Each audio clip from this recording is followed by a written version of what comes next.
Question کرنا چاہیں ان کی بات سننے کے بعد تو ضرور یو آر موسٹ ویلکم. ٹھیک ہے, تو سر کو ویلکم کرتے ہیں تالیوں میں.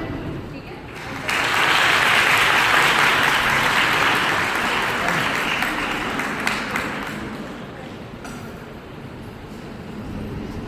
دیکھیے جب انسانی رویے کی بات کرتے ہیں نا تو جگہ جگہ رویے میں جو کمی بیشی رہتی ہے اس کی ہم نشاندہی کرتے رہتے ہیں.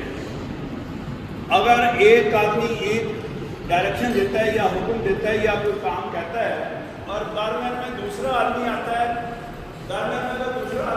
تو سارا پہلے والا سبجیکٹ میٹر جو ہے نا یا تو وہ پورا کا پورا بتا نہیں پاتے یا پھر اس کا کچھ حصہ بتاتے ہیں, کچھ حصہ نہیں بتاتے, یا اس کا تیسرا حصہ بتاتے ہیں. تو بہتر یہ ہوتا ہے کہ جو آدمی جو کام کر رہا ہے وہ ہی اس سبجیکٹ میٹر کو ڈیل کرے تو پھر کمفرٹیبل ہو جاتا ہے یہ سبجیکٹ. ادروائز ایسا ہوتا ہے کہ ایک آدمی کو اگر فرض کرو میں ایگزامپل دے رہا ہوں کہ میں کوئی کام کہتا ہوں اور اس بندے کو بھیجتا ہوں تو آدھا سبق تو رستے میں رہ جائے گا.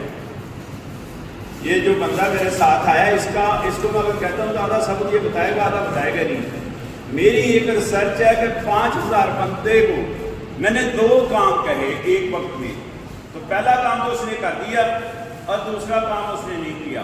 اس کا مطلب دوسرا کام جب اس کے متعلق اس نے سنا ہی نہیں. یہاں تک بات پہنچی. ویسے بھی ماشاءاللہ ہماری سننے کی حس کم ہوتی جا رہی ہے اور بولنے کی حس بہت تیز ہے. تو بہتر یہ ہے کہ سننے کی حس بڑھائیں اور بولنے کی حس کم کریں تاکہ ایک بیلنس آئے, اور جو آپ کے اندر میرے اندر جو بیلنس آئے گا اس حوالے سے وہ ہماری لائف میں بھی وہ بیلنس آئے گا اور معاشرے میں بھی وہ بیلنس آئے گا. تو معاشرے میں جو بیلنس خراب ہوا ہے وہ سننے کی حس ختم ہوتی جا رہی ہے اور بولنے کی حس بہت تیز ہے. تو کوشش کریں کہ بولنے کی حس کم کریں, سننے کی حس بڑھائیں. دیکھیں ایک آدمی کوئی بات کہتا ہے, کوئی بھی بات کہتا ہے, تو ہم سنے بغیر بعض دفعہ جواب دینا چاہتے ہیں.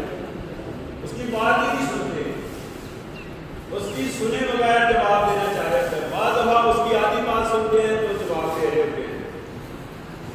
میں یہ کہنا چاہ رہا ہوں کہ جب بھی کوئی بندہ گفتگو کرے ہمارے اوپر ایک ذمہ داری آتی ہے کہ ہم اس کی بات سنیں, پھر دوسری ذمہ داری آتی ہے کہ ہم اس کی بات انڈرسٹینڈ کریں, پھر تیسری ذمہ داری آتی ہے کہ ہم اس پر عمل کرنا چاہتے ہیں یا نہیں چاہتے. یہ ضروری نہیں ہوتا, لیکن تیسرے نمبر پر جو بات ہے کہ ہم اس کی بات پر عمل کرنا چاہتے ہیں اس کو پہلے نمبر پر